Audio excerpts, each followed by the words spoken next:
नमस्कार, सी न्यूज भारत में आप सभी का एक बार फिर से स्वागत है। इस यूपी बुलेटिन में हम बात करेंगे बिजनौर की, जहां बिजनौर के कस्बा शरकोट के एक प्राथमिक विद्यालय में बच्चों को पढ़ाने से ज्यादा बच्चों से बर्तन साफ कराने का कार्य कराया जा रहा है। और आगे बात करेंगे इटावा की, जहां दिल्ली में कोलकाता जा रहे मोबाइल से भरे कंटेनर से 2 करोड़ की मोबाइल चोरी की घटना का पुलिस ने किया खुलासा। इन तमाम खबरों पर करेंगे विस्तार से चर्चा। बिजनौर के कस्बा शरकोट के एक प्राथमिक विद्यालय में बच्चों को पढ़ाने से ज्यादा बच्चों से बर्तन साफ कराने का कार्य कराया जा रहा है। जब हमारे संवाददाता ने विद्यालय के अध्यापक से ऐसी कड़ाके की ठंड में बच्चों से बर्तन साफ कराने के लिए पूछा, तो अध्यापक आग बबूला होते हुए बोले कि बर्तन बच्चे नहीं धोएंगे तो क्या हम धोएंगे। अब सवाल ये उठता है कि ऐसे कैसे पढ़ पाएगा इंडिया और कैसे बढ़ पाएगा इंडिया। वहीं जिला बेसिक अधिकारी योगेंद्र सिंह का कहना है कि आपके द्वारा मामला संज्ञान में आया है, जांच कर उचित कार्यवाही अमल में लाई जाएगी। कौन सी क्लास में हो? कक्षा 3 में हो। ये बर्तन कौन धुलवा रहा है आपसे? कौन सी मैडम? सर दिलवा रहा है हमारे। क्या कह रहे हैं सर? बर्तन धो दो। क्या कह रहे हैं बेटे? बर्तन धो दो। बर्तन धो दो। क्या नाम है सर का? हसमुद्दीन। हैं? हसमुद्दीन। अच्छा, रोज बर्तन आप ही धोते हो? ना, कभी कभी। अच्छा, कौन धोता है रोज वैसे? कोई भी धो देता है। बेटे? कोई भी धो देता है। अच्छा, कोई बर्तन धो देता है। तुम भी धोए कभी? तुमने भी धोए बर्तन? वायरल हो रहा है कि स्कूल शेरकोट का, जिसमें बच्चे बर्तन धो रहे हैं, क्या कहना? हाँ, मेरे मोबाइल पे भी आया था और आपके माध्यम से भी मुझे मालूम हुआ है। इसमें जो बच्चे बर्तन धुल रहे हैं, तो जो थाली गिलास हैं तो वो हमारे विभाग द्वारा दिए गए हैं। तो वो जनरली सामान्यतः यही होता है कि बच्चे खाना खा के बर्तन धुल के उसको रख देते हैं। तो उसमें सर बड़े बर्तन हैं जो कि वो बच्चों से अलग है, जिसमें बड़े बर्तन का है तो वहाँ पे मैं खंड शिक्षा अधिकारी से जानकारी लेने का प्रयास किया, वो छुट्टी पे हैं। तो मैं स्कूल से अभी मेरी बात नहीं हो पा रही है। जैसे ही बात होगी, बड़े बर्तन सामान्यतः जो जनरल है तो उसमें जो वहाँ की रसोइया है वही धुलती है। एक और बात, बच्चे धुल रहे हैं तो वो गलत है। मैं जो वास्तविक स्थिति है विद्यालय से प्राप्त करके ही आपको इस बारे में बता पाऊंगा। साथ ही साथ एक टीचर हैं जो ये भी कह रहे हैं कि हम पत्रकारों से भी नहीं डरते, ऐसा वीडियो नहीं, देखिए, पत्रकारों से सम्मान करना चाहिए और कि ऐसा मतलब मुझे लगता है कि कहना उचित नहीं है। बिजनौर से सी न्यूज संवाददाता सलीम हाशमी की रिपोर्ट। इटावा में दिल्ली से कोलकाता जा रहे मोबाइल से भरे कंटेनर से 2 करोड़ के मोबाइल चोरी की घटना का पुलिस ने किया खुलासा। मोटोरोला कंपनी के 21 करोड़ की कीमत के मोबाइल को लेकर जा रहा था कंटेनर चालक ने अपने साथियों के साथ इटावा के इकदल थाना क्षेत्र के नारायण ढाबा का मामला बताया जा रहा है। कोलकाता पहुंचने पर कंटेनर से 2 करोड़ की कीमत के 10 बॉक्स गायब थे। कंपनी ने कंटेनर में लगे जीपीएस की मदद से इटावा के इकदल क्षेत्र में ड्राइवर और उसके साथियों ने डिजिटल लॉक तोड़कर चोरी की घटना को अंजाम दिया है। इटावा पुलिस ने चोरी किए हुए मोबाइल सहित 6 अभियुक्तों को गिरफ्तार कर लिया है। दुर्गेश मिश्रा। क्या मामला हुआ? मामला ये हुआ कि जैसे ही हमको इसकी सूचना मिली कि हमारी गाड़ी से माल ये हो गया है, तो हमने तुरंत अपना प्रार्थना पत्र लेकर के एसएसपी साहब के पास गया और एसएसपी साहब ने तुरंत उसकी कार्रवाई की और पुलिस बलों को लगाया और 72 घंटे के अंदर उन्होंने 30% रिकवरी कराई और बाकी के अपराधियों को उन्होंने पकड़ लिया, जिसके लिए मैं एसएसपी साहब को और पुलिस टीम को धन्यवाद देना चाहता हूं। आपको कब पता लगा कि कितना माल यहाँ से गायब हुआ और कितना क्या हुआ? हमको 29 तारीख को ये पता चला कि हमारा 1 करोड़ 75 लाख का माल गायब हो गया है और ये नारायण ढाबे के आसपास हुआ। हम तुरंत इटावा के जो एसएसपी साहब हैं उनके पास अपना प्रार्थना पत्र लेकर के गए। तो लगभग कितने घंटों के अंदर? लगभग 72 घंटों के अंदर उन्होंने तुरंत कार्रवाई की और जिसमें अपराधियों को पकड़ लिया और 30% के करीब माल बरामद किया, जिसमें 10,50,000 का कैश बरामद हुआ है। इसके लिए मैं एसएसपी साहब और पुलिस टीम को, पूरी पुलिस टीम को मैं धन्यवाद देना चाहता हूँ। दिल थाने में कि नारायण ढाबा के पास टैंपरिंग करके जो है कि 10 कट्टे मोबाइल, लगभग 2 करोड़ के मोबाइल चोरी हो गए थे। और इसमें ये संज्ञान में आया था कि जो ड्राइवर इन्होंने रखा था, दिल्ली से कलकत्ता जा रहा था ये ट्रक, उसमें लगभग 21 करोड़ के मोबाइल रखे हुए थे। और जब ये मोबाइल का पूरा जो है जत्था वहाँ पर कलकत्ता में सर्व किया गया, तो वो उसमें से जब काउंटिंग की गई, मिलान किया गया, दिनांक 27/28 की रात में चला था ये, और वहाँ पर 31 तारीख को सर्व हुआ कलकत्ता में।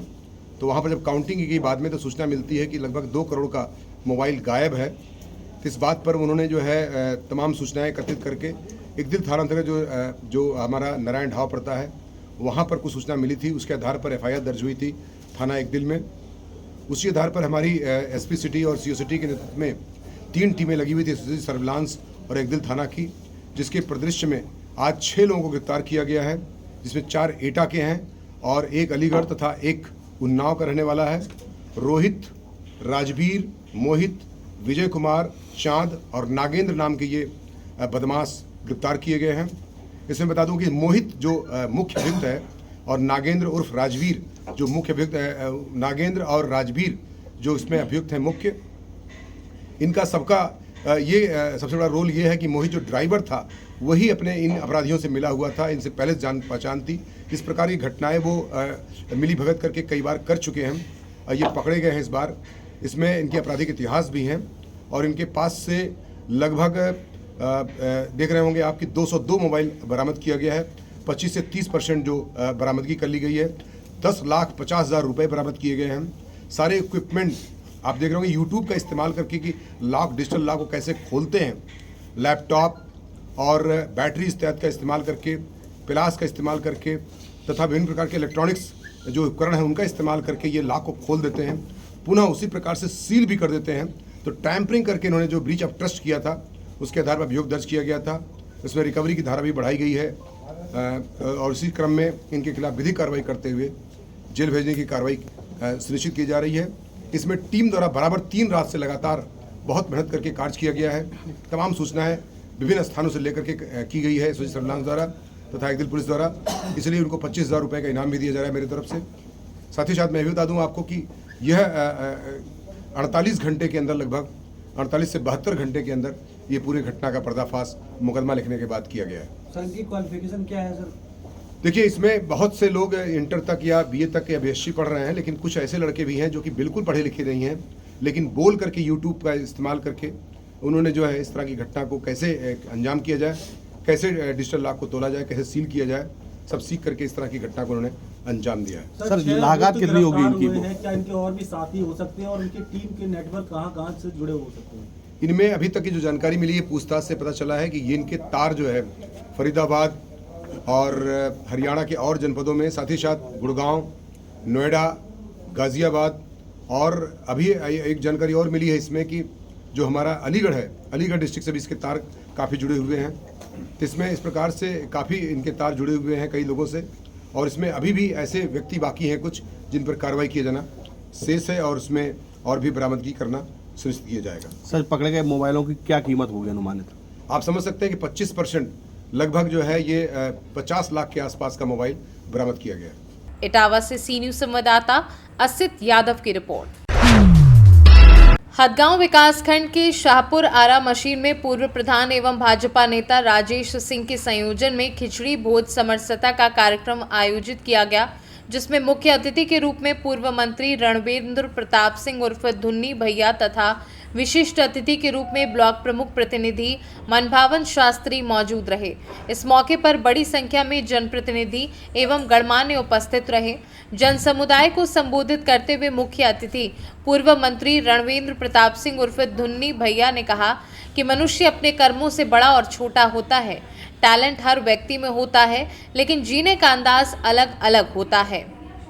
वहीं पूर्व मंत्री ने कहा कि वे चुनाव जरूर हार गए हैं, लेकिन ईश्वर की कृपा से उनके सम्मान में बढ़ोतरी और विस्तार हुआ है।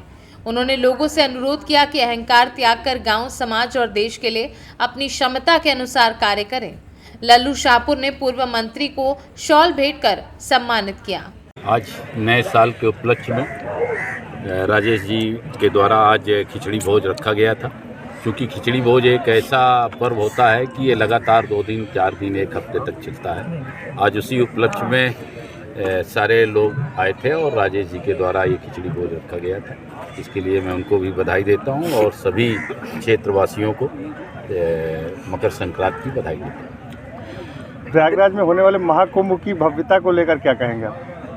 देखिए, जो ये 144 वर्षों के बाद आज ये महाकुंभ आया है, उसके लिए जो योगी जी ने आज 2 साल पहले से तैयारी शुरू की थी और वो तैयारी का परिणाम है कि 1.5 करोड़ 2-2 करोड़ आदमी एक साथ गंगा स्नान करके चला आता है और उसे ये परेशानी नहीं होती है कि हमें गंगा स्नान करने में दिक्कत हुई है या जाम में हम फंसे हैं। किसी तरह का ऐसा कोई अवरोध नहीं है। वहाँ से रहने की व्यवस्था, खाने की व्यवस्था और रास्ते में किसी तरह की कोई दिक्कत किसी को नहीं हो रही है। ये दूरगामी योगी जी की सोच का परिणाम है कि आज महाकुंभ जो है पूरे विश्व लेवल में आज अपनी साख बना रहा है और मुख्यमंत्री जी की जय जयकार कर रहे हैं। मंत्री जी अखिलेश यादव ने कुंभ को लेकर धर्म से ज़्यादा देश में रोटी की ज़रूरत है, तो उन्होंने बयान दिया। देखिए, 2 तरह की चीज़ें होती हैं। आप कर्म करते हैं और अगर वो कर्म धर्म तर्क है तो वो कर्म आपका महान होता है, और अगर वही कर्म आपका कुसंगत का है तो ये मान लीजिए कि वो कर्म आपके समाजद्रोही होते हैं, देशद्रोही होते हैं। तो इसलिए अगर कोई कर्म धर्म से जुड़ा हुआ होता है तो भी वो व्यक्ति महान बनता है और उसके कर्म भी महान बनते हैं। तो योगी जी ने जो काम किया है वो देश के लिए किया है, समाज के लिए किया है। और हमारा जो ये महाकुंभ है, मैं समझता हूँ कि जब से लोग यहाँ आए नहीं हैं तब से मुझे लगता है कई हज़ार वर्ष पुराना है। जो अभी मैं देख रहा था कि 5000-6000 वर्ष से ज़्यादा पुराना ये महाकुंभ यहाँ हो रहा है और उसको जो योगी जी ने एक दिया है वो एक ऐतिहासिक है और उसे तोड़ना मुझे नहीं लगता है कि कोई दूसरा मुख्यमंत्री आए और इस व्यवस्था को तोड़ सके। फतेहपुर से सी न्यूज़ संवाददाता नाजिया परवीन की रिपोर्ट। जनपद फतेहपुर के बहेरा सादात में 13 रजब के मौके पर सारी रात हुई महफिल। बताते चले कि 13 रजब वो दिन है जिस दिन मोहम्मद साहब के दामाद हजरत अली का जन्म काबे में हुआ था। उनके जन्मदिन पर शिया समुदाय सारी दुनिया में केक काटकर जश्न मनाते हैं और मौला अली की शान में महफिल करवाकर कसीदे पढ़ते हैं। इसी क्रम में बहेरा सादात के नसीर हुसैन के बड़े इमामबाड़े में रात भर महफिल हुई, जिसमें जिला कौशाम्बी, प्रयागराज, बस्ती, कानपुर, फतेहपुर के शायरों ने हजरत अली की शान में कसीदे पढ़े। बहेरा सादात की अंजुमन जुल्फ़िकार हैदरी ने आए हुए मेहमानों का शुक्रिया अदा किया। फतेहपुर से सी न्यूज़ संवाददाता शहनशाह अब्दी की रिपोर्ट। फिलहाल इस खास बुलेटिन में बस इतना ही। देश दुनिया की तमाम बड़ी खबरों को जानने के लिए जुड़े रहें सी न्यूज़ भारत के साथ। हर खबर आपके साथ, आपके हाथ।